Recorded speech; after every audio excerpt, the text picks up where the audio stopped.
Hello, and welcome to the Ask Ally Self Publishing Advice and Inspirations podcast.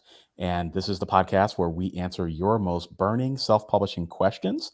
I'm Michael Ronn and joined by Sacha Black. How are you, Sacha? Hello, hello. I'm good because a week today I'm going on holiday. Are you really? Where are you going? We're just going to Turkey for a kind of cheap and cheerful, let's literally do nothing other than lie down. Oh, and that and sounds fun. potentially have our heads in a book for like 2 weeks and maybe play in the pool. So yeah, I don't think I have ever needed a holiday more than I have needed one right now. That sounds amazing. Yeah, Turkey Mhm. is a really fun part of the world. So that Yeah. good that would be fun. Lots of sun. I'm sure the food is amazing too. Yeah, I love that area of food. What about you? Like where are you? What are you doing? How are you? I'm doing good. For people who are watching live, you don't see my face. I'm in a hotel room. I'm traveling on business this week, and so I brought my travel mic with me, and I've got a jerry rig set up right now. So I am, yeah, I'm living the dream, Sasha, in a Living hotel the dream room on in the Madison, road. Wisconsin. Yeah, exactly. Hey, But but it's the how it show goes, must right? go The on, show right? must go on. It Like I must. said, I've got to keep going. I woke up at 5 o'clock in the morning, so I am here, and we Holy are moly. we are good to go. That is some dedication. I don't think I could do 5 a.m. Sorry. Yeah, well, I mean, I'm usually up pretty early anyway. I mean, if I wasn't doing this, I'd be writing. So I kind of see it as, yeah, just something else to do. It keeps things interesting. Well, yeah, okay. And hey, you get to speak to me. Yes, of course, I get to speak to you, and we get to answer these burning questions We that our do. members have. And it was funny when I started this show, I completely messed up the title. It's the self-publishing advice and inspiration. I still have the Ask Ally title in my head just because I've been doing this for so long that it's like really hard to just like take that out of my brain. So if you hear me say Ask Ally, it's out of a bad habit more than anything else. I Still think we'll getting used to forgive the new you. show titles. We'll forgive you. Yeah, forgive me this week. Yeah. All right. So I'll earn my forgiveness through our questions. So our first question is from Anka, and the question is, how do you unpublish your book from the various selling platforms? I mean, so I've done this once when I shifted from wide into KU. I just trialed it for like a 30-day period, 90-day period. And I literally went into my dashboards and clicked like unpublish. And then they usually give you a warning that it will take X many weeks to guarantee that all the books are down. And then it's just worth doing a search online because if you are doing it to go into Kindle Unlimited, they can get very upset if they do find your book anywhere else. So it's just worth doing a double check to make sure that you aren't on any stores before you then load your book to KU. But otherwise, you literally, I mean, I did it a long time ago, but I went into the dashboards and just clicked unpublish. Yeah. I've been doing that this week. I have a series where I made an egghead decision, and I published the series with uh, the free ISBNs that they give you. And I realized I need to go back in and republish them with a true proper ISBN. So I actually went and unpublished the original version and then published a new version with the correct ISBN. And everything you said is accurate. I think it doesn't take that long now for your Oh, books to be really? unpublished. No, in fact, um, with the exception of the Amazon paperbacks, those are going to be up for pretty much forever. And there's really not a whole lot you can do about that. But like Kobo is almost instantly, like within a few hours, your book is removed. Apple is pretty fast. Um, Draft to Digital is usually pretty fast, although some of the places that they distribute to aren't as fast to move your book down. That's the You know, ones I was thinking of. So when I yeah, unpublished, it was D2D, I think, that I was having to wait for, but not because of them, but because of the partners that they it's partner the with. partners. Yeah. Yeah, and honestly though, for the big retailers, they're pretty fast. Mm. So the ones that I think you would be concerned about from a KDP Select perspective. They tend to be pretty fast. Within 2 or 3 days, most of my stuff was removed. So I think it's a lot faster than it used to be. I remember I unpublished books a few years ago, and I remember I felt like it took, I don't know, a week, maybe 2 Oh weeks, no, and it was much longer for me. I think it was yeah, like 3 weeks before I got everything down. yeah. So I think things have gotten a little bit better. But yeah, if you're doing it for KDP Select, that's one thing. If you're doing it just to unpublish a book so you can republish a new book, maybe less of a concern that some of those older titles are out there. So take that for what it's worth. Super scientific answer to the question. All right, next question is from member Lee. And the question is, what is the code for Ingram Spark? How do I access that? Okay, so the codes have changed because Ingram Spark is now waiving upload fees. You have to pay a revision fee if you want to change the files after 60 days post having published your book. But you can get the ALLi codes to waiver those revision fees. So the best thing to do is to log into the member website, which is allianceindependentauthors.org, navigate to discounts and deals, and then you can search in there. And the codes do change every month, I believe. Yes, and so it's always important that you check each time that you're wanting to upload something. Yeah, absolutely. And we get this question all the time. So we answer it all the time. And yep, if anybody has any questions, just reach out to us via our contact form. So, all right, next question is from Elizabeth. And the question is, I sell my books through Amazon KDP and Ingram Spark now. Where else do you recommend me to start selling? Where else can you sell your books? So Amazon KDP, I'm assuming, is digital because they didn't say KDP print, and Ingram Spark is most indies use it for print, although you can use it for ebook, but ALLi doesn't recommend that.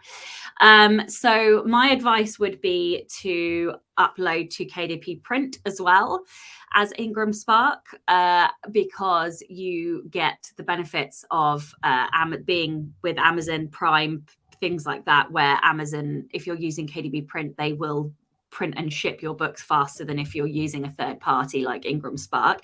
But Ingram Spark has the expanded distribution. So in terms of ebooks, I would say ALLi typically recommend the big distributors. So going direct with Apple, Google, Kobo, Amazon. Help me out. Yep. Did you said Google Play? I think I said Those Google. are those are the big ones. Those are the big ones. Amazon, Apple, Google Play, Kobo, Yeah. Barnes and Noble. And then, of course, you could sell direct on your website. Of course, though, that is something that will require additional marketing because you'll need to drive traffic to your website in order to garner those sales. And then the other thing that you can do is use an aggregator. So aggregators typically give you access to other book sellers that you may not get access to by trying to sell directly with them in the same way that you would with Apple and Google Play. So for example, we've got Publish Drive, who have a big network of Asian bookstores that you can go into, a lot in the Chinese market. You've got Draft2Digital, who have merged with Smashwords, and so they have a huge repertoire of sellers. I'm losing the word. It's distributor, right? Retailers. Retailers. Partners. What a word! I need more coffee. Retailers. Thank you. A large network of retailers. And then I'm trying to think who else. There's also Mark Streetlib, which is another one, and that has access into a lot of more nuanced countries that you might not normally see in some of those other aggregators. So that would be worth looking at as well. But really, it's, what is right for your business? What are your goals? What are you trying to do? What are you trying to achieve? Because, all of these things give you access to retail. They don't necessarily find you the customers. So if you're wide, it can't hurt to be on any of these, all of them really. But each one has different costs associated. Draft to Digital in particular, they don't earn unless you earn, whereas organizations like Publish Drive have a fee. I forget how it works. They have fees anyway, which you will pay before you earn. So it's important to look at the terms and conditions. It's important to look at where you're getting access to retailers, what the percentage costs are going to be per sale and things like that. Yeah. Yep. All good. And I don't have anything to add to that. So all good. So the next question is also from Elizabeth, and that is, what is the best way to collect reviews? Do you want to have a go at this one first, or shall I? I mean, Yeah, sure. I mean, the big thing with reviews, I guess, is if this is your first book, then you probably don't have much of a community of people to harvest reviews from, right? So services like Booksprout and Book Sirens, I think, are good ways to get those reviews, because you pay a fee to post your book on their website, and then you only pay, or I think you pay when readers download the book and they can choose to leave a review. So basically your book will be available on like a database, and they do a really good job of going off and finding readers who are interested in books of all types. And so if you write a science fiction novel, for example, you can post it up on Book Sirens or Booksprout as a science fiction novel, and readers can browse it and see if they're interested. And if they are, they can choose to leave a review or not leave a review. And the great thing about these services is that the way that they operate does not violate Amazon's terms of service, which is that you cannot pay for reviews, because you're not paying for reviews. You're simply paying for access to reviewers. So I think services like that are a really good way to get those first reviews, whether you've got a book published or you've got 100 books published. I think they're a good starting place. Now, if you have more books out there and you've got an audience of people who are willing to buy your books when you release them, then I think a really smart way to handle it is to email your list and let them know that you've got a new book coming out and that you're willing to give them a book in exchange for an honest review. So I think those two things combined are pretty good ways to find reviewers. What do you think, Sacha?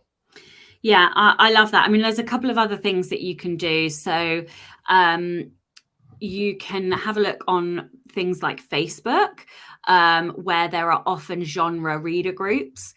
So one of the things that I did for my new Ruby Row books was I had a look at specific sapphic fiction groups, and there was like a lesfic ARC group where readers were actually specifically looking for advanced reader copies. So I got quite a lot of reviews from that. The other thing that you can do is, I know people don't like hearing this, but you could put your book free for a day, literally 1 day, 2 days, and put some newsletter promo blasts up, and then you will get a ton of downloads, and you will inevitably get reviews from that. You mentioned Booksprouts. NetGalley is another one. It's considerably more expensive, and I do find that they are quite they're a little bit harsher reviewing, but also if you do get good NetGalley reviews, then obviously the weight is there for that. Another thing that I did is that I went on to both Bookstagram and TikTok, and I hunted down reviewers in my genre, and I just pitched them. It was laborious. It was very hard, but it does work. And, you're going to get a lot of rejections doing that. I did, but, you will also get people who will say yes. And if they say yes and they've got big audiences, that's more than just a review that you're getting. So it is worth the time and effort to do that. Wouldn't necessarily recommend doing that when you're more established, but when you are establishing a new pen name, it's a great method. And another thing is to build a a mailing list before you launch. And the way to do that is to do a reader magnet, and then you can join things like Story Origin, Book Funnel, have a look where they're doing like promos in there. So I did one of those as well and collected about, I don't know, a couple of hundred mailing list people, which was new people who hadn't read my first book, but they'd read the freebie. And then, you can then ask them if they'd like an advanced copy of your book one. So, lots of hard work, but lots of opportunities and avenues for how you can find readers. Yeah, and I like to tell people not to stress out too much about reviews. Yeah. Sometimes it's better to just write the next book, because if you've got, okay, so there's two ways you can approach this. The first way is that you have a standalone, your first book is a standalone book. It's going to be harder to get reviews if that's your first book. It's also going to be harder to get reviews if your first book is a book one in a series, because there are some readers out there that just won't take a chance on your book until there are multiple books in a series. Like me, for example, I like to see at least 3 to 5 books in a series, or the series be complete, before I invest my time in it. Because, there's some authors out there, we're not going to name them, huge authors that haven't finished very long books, and people have to wait for several years to find out what the next book is. And you all know who I'm talking about, but we're not going to name names. So, and there have been some other authors out there that maybe they abandon a series mid-series because it's not selling very well, and so readers have been burned. And so, yeah, it's just something to think about. But then there are also readers like me who very rarely read sequels in a series. I love standalones. I want a complete story. I just don't have the patience to read a whole series. So you will find people out there who will be willing to read your book one. But I do take your point. There are, I wouldn't say I was a normal reader. I would say I'm like on the periphery. Most people prefer a series. And I'm not saying it's impossible. It's just that it does make it harder when that's your only book out. Yes, right? Totally. It makes it a lot harder. Yeah, so, it does. And that goes for sales. It goes for reviews. It goes for marketing. Just things get a lot easier once you've got a few books under your belt. And I think a lot of people would say that as well. So, all right. Next question is from Trevor. And Trevor asks, I am currently in the process of having BookBaby print a limited number of hard copies of my novel. And the question is, Trevor is needing some PDF conversion help. Are there services that AskALLi works with or recommends for PDF conversion or formatting? Well, so I'm not quite sure what PDF conversion is, but there's certainly a lot of formatting companies. And if you log into allianceindependentauthors.org and go to services, then you can search by type of service in there, and you'll find a ton of services in there. And there will for sure be somebody who can help you, because there's a load of formatters. Yeah, we do have a lot of formatters in the database. So I'm sure that you will be able to find somebody who has heard of whatever issues you're dealing with. Mm. All right. Next question is from Richard. And Richard is so Richard published his book in KDP and has been trying to get KDP to list his book in the 7 preferred categories. You can basically do 3 categories by default, but then you can get the book into additional categories by reaching out to customer service. And he's having some trouble getting, I guess, KDP to accept his request or getting in touch with folks. The question is not 100% clear. What is the best way to resolve an issue that you have with KDP? Okay, so the first thing that I would say is I'm 99% sure that Amazon changed the rules this summer on categories. And I'm pretty sure that you can only have 3 now, and you can't get additional ones. But don't quote me on that, but I do know that when I have gone in to change things on my books, it forces you to pick 3 new categories. So I've just had to go through and do that for a load of my books. So I'm pretty sure the rules have changed within the last 2 months.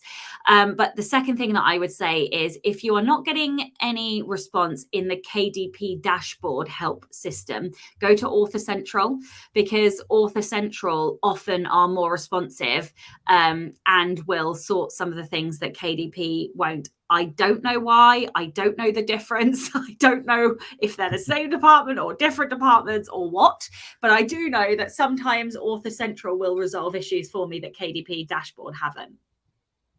Yeah, yeah, I've had the same thing. There's no rhyme or reason to it. I don't know why that is.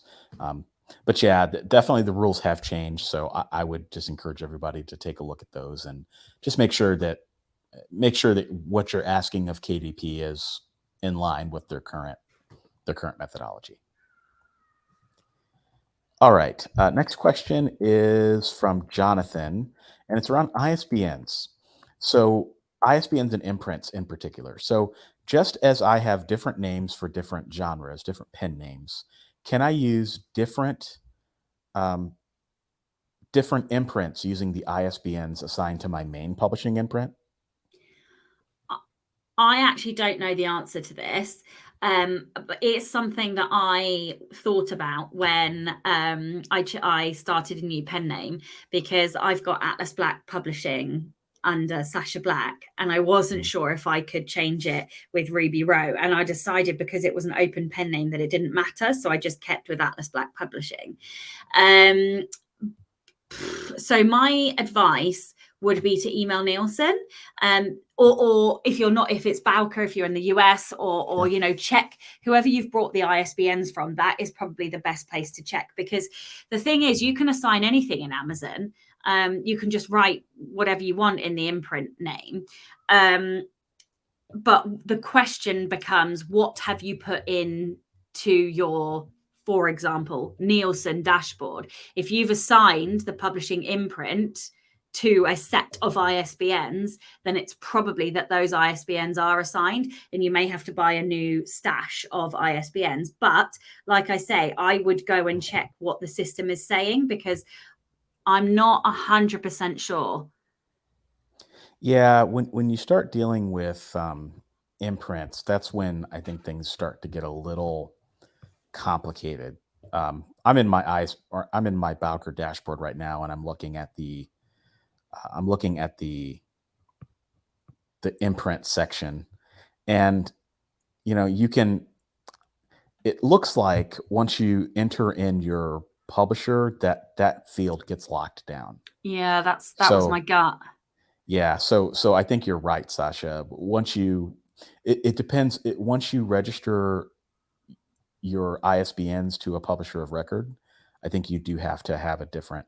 And then it opens up another can of worms, right? Because I think you can only, at least for Bowker, I don't know about Nielsen or other agencies, but I think you can only have one publisher or imprint per account. So that's another potential thing to think about. Again, we would recommend that you reach out to the agency and lay Yeah. out what specifically you're trying to accomplish. It could be that maybe there's a simpler way to do it. Um, like for me, I find that readers don't look at the imprints. Like they just don't look at the imprints at all. So I publish all of my stuff under one publishing company, and I just do it that way. One, because it just makes things a little bit simpler, and I don't have to worry about paperwork like this. It just makes it more complicated, Mm. and it's a lot of work for something that readers aren't probably going to care about a whole lot. So it's just something to think about. Yeah, I only ever look at imprints when I'm trying to find comp authors who are indies. That's the only time I look. Yeah, yeah. I mean, at the end of the day, probably what matters more is the pen name Yeah, and the author, exactly. Yeah. and possibly how they're published, whether they're indie or traditional. Imprints are really a way for traditional publishers to kind of delineate, their books on the market. Indie authors, I don't necessarily know that we need to follow that path. But everybody has their reasons. So Yep. I would just reach out to the agency and just see what they say. Okay. Another question that's always after my heart. This question is from Scott and says, "My wife and I are looking at swapping places as the breadwinner of the household for me to have more time writing and publishing. I was looking to see if there is a collective writers service for group insurance plans through Ally. Is there something like that through the Ally network?" What group insurance? What does that mean? It doesn't specify, but we could take this a couple of different ways. I think what he means is health insurance, Oh, okay. I'm out. like group. Yeah, As a yeah, Brit, I'm out. yeah. So unfortunately, I'm not aware of any health insurance plans that because basically the way group insurance works is that you get lower rates because a bunch of people in a group are purchasing the policy, so that the costs are passed on. The cost savings are passed on to the members. Um, it's like I don't know how cover works in England, but like when you sign on to a job, you purchase group health insurance and you get it, Yeah, we don't have at a that pretty here. cheap rate. We Yeah, don't we okay. don't we don't pay insurance at all. We just have the National Health Service. So we pay like tax and Yeah. it comes out of our normal tax. It covers like the NHS. So healthcare is free at the point of service in the UK. Well, that's great. Yeah, see, Americans have to pay for everything. I So know. yeah. So for group health insurance, the short answer is there's nothing that I'm aware of. You might check through an organization like Science Fiction and Fantasy Writers Association, SIFWA, or like the Authors Guild. I mean, maybe they have something that they provide to their members that you could look into. Now, if you're looking for liability insurance, like media liability insurance, I know that the Authors Guild has a pretty good deal with it's an insurance company based out of the States, but I think they're able to write in other countries as well, where you can purchase liability insurance, media liability insurance for your books at a fairly low cost. Who would need to do that though? Because isn't that something that you would more need to do if you were attending lots of events and things rather than just working from home? Well, no. So I should specify there are two types, and this is true as far as I understand for most of the world. There are two types of liability insurance that authors would care about. The first is what you referenced, which is what you would call a general liability policy, and that covers you if you're at an event and you accidentally drop a box of books on somebody's foot, and they get injured, that sort of thing, or there's some sort of something arising out of your activities that causes injury or damage to another person or their property. That's what a general liability policy is for. Unless you're attending a lot of events, most authors are probably not going to benefit from that, unless you have people visiting you at your place of business. If somebody slips and falls, that sort of thing. Most people are not going to benefit from that type of insurance.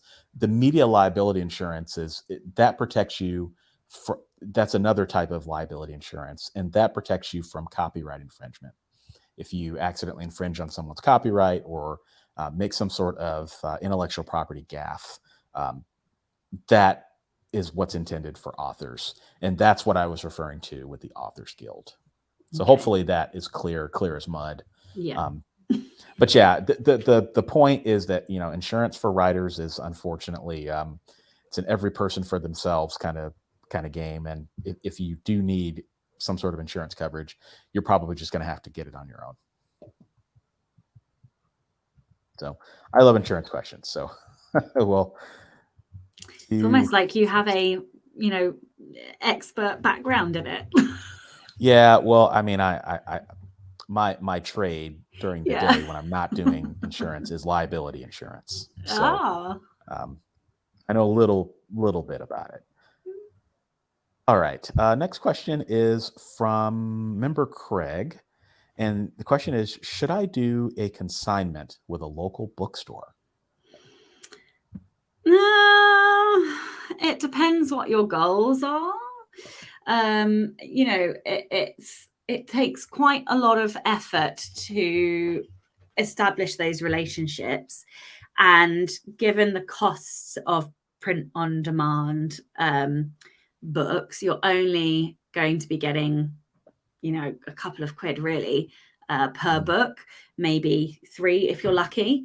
They are slow sellers in bookstores unless you are, for example, I'm thinking of somebody like Adam Croft, who one had an established audience, but two did a very local, geographically local crime series, which went gangbusters because there'd never been a crime series set on a in a police force in this local area. So those sold really well. So I would ask you, like, what is your goal? Why are you doing it? Do you think they're going to sell? Because if the answer is no, there's no additional reason for them to sell, i.e. a geographically located book, then it's going to be quite a lot of time and effort to set it all up. Now, that's not to say that you shouldn't do it. So I can think of another member, Claire Lydon, does this with her lesfic books in a gay bookstore in London. So of course, because it's a niche bookstore for those niche books, it makes sense to establish that relationship. But yeah, really, it's what is the goal? Why are you doing this? Do you want to do a signing there? Are you trying to host an event there? Is it a niche store for your niche genre? If you haven't got quite a lot of good reasons for it, I would say to spend that time marketing your digital books, because you'll probably see a better return on investment. Yeah, I agree. I agree with everything you said. I have encountered coffee shops and local bookstores and just local businesses where they offer opportunities for local authors to consign their books there, and it's a pretty cool opportunity. It's pretty cool, and it's a great way to, I think, for businesses to kind of support local authors.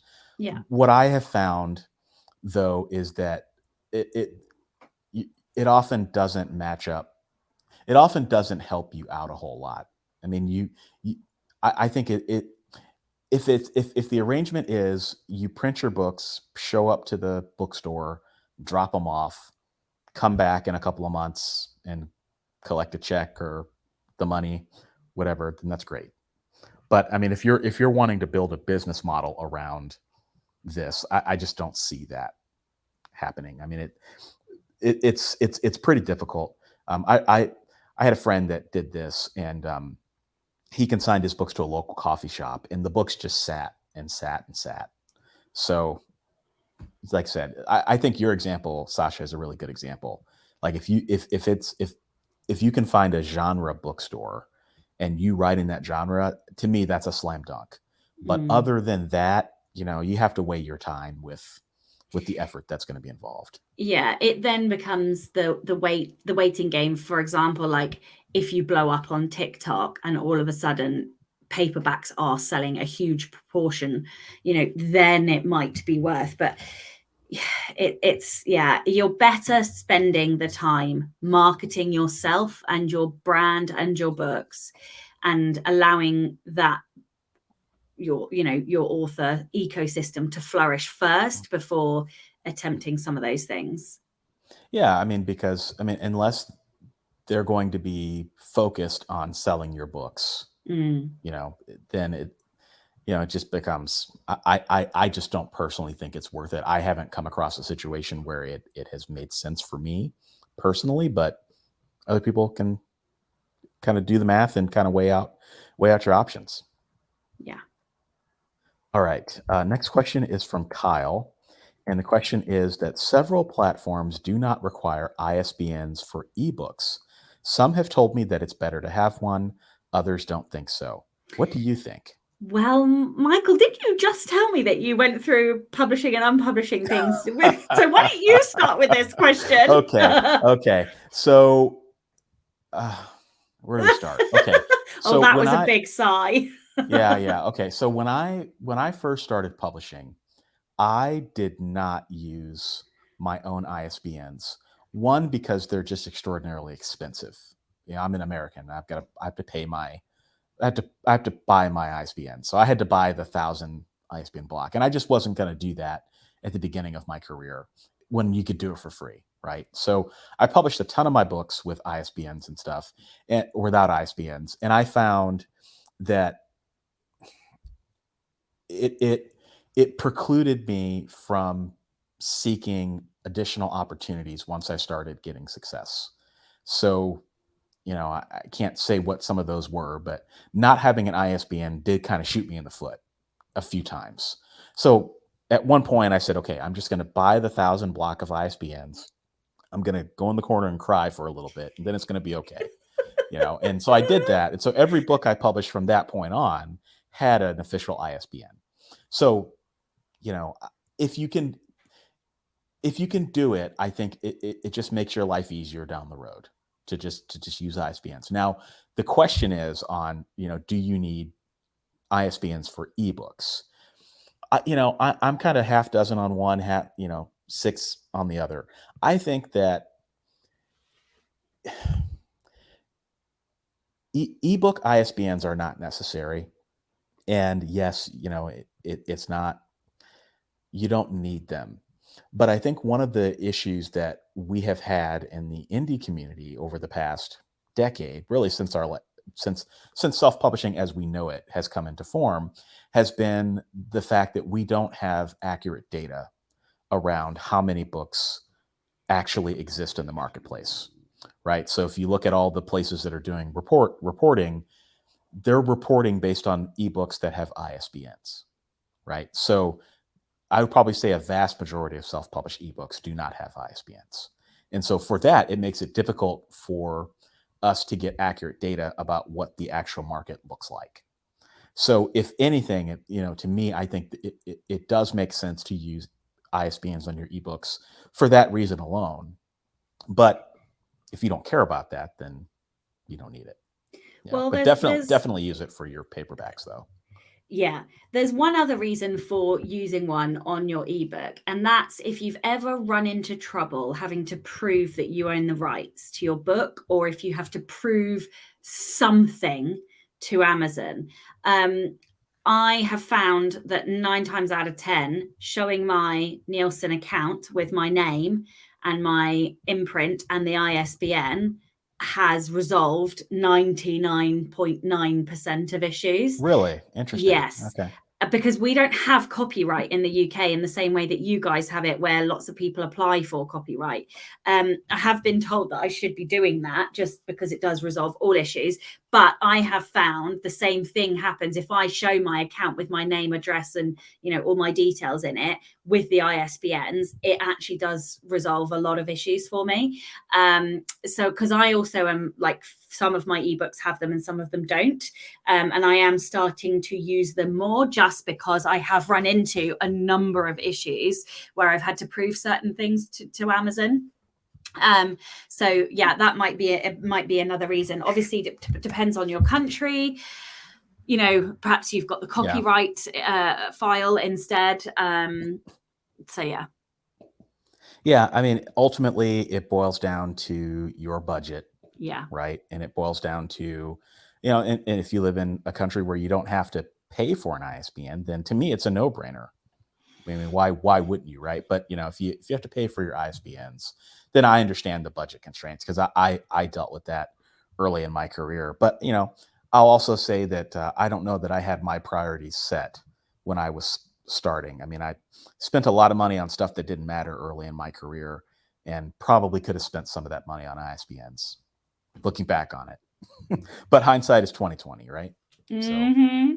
So the answer is, you can fix this problem down the road, but you will have to pay to do it. So if you can afford it, just do it now. But again, I think you just have to weigh your situation. I think we both agree that ISBNs for your paperbacks is a good idea. But for ebooks, you just have to make your own decision on that. There's no law that says you have to. All right. Last question is from Judith. And the question is, I will self-publish a short story collection next spring. One of the stories is 11,000 words, and I can envision it as a separate book. not included in the full collection.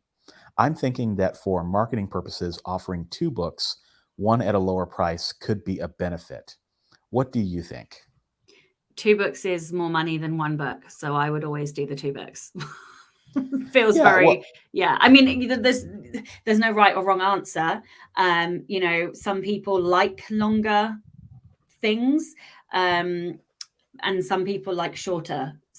So there's no right or wrong answer. yeah, I mean, 11,000 words is quite long for a short story. I mean, I think at that point it's not, well, I forget what the exact number is, but at one point it becomes like a novella.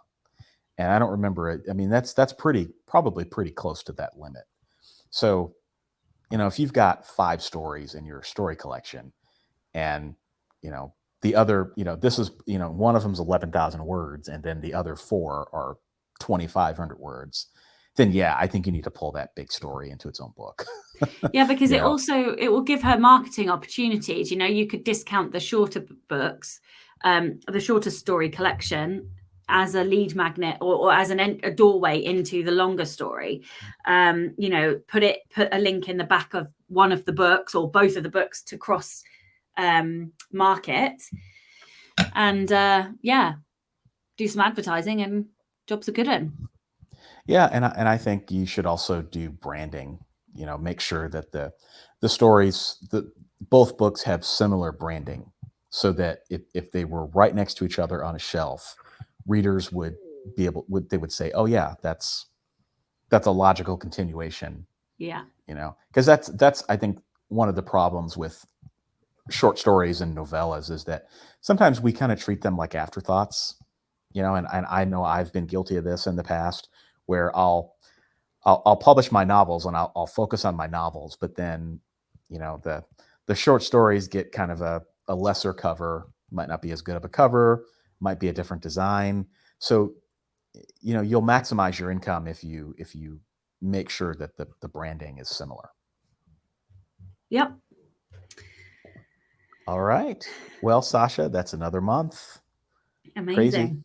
I crazy, know. isn't it? I So know. They just fly by these days. yes, they do. And we will be back in our next episode. But in the meantime, if you have a question, don't be shy. You can submit it in the member dashboard. Just log into your AskALLi member dashboard. We take questions from our members. And so you just might hear your question on the show. So with that, we will go ahead and conclude for the month. Thank you for listening to the Self-Publishing Advice and Inspirations podcast. We will answer your questions again in our next episode, and we hope you have a wonderful month. Happy writing. Bye.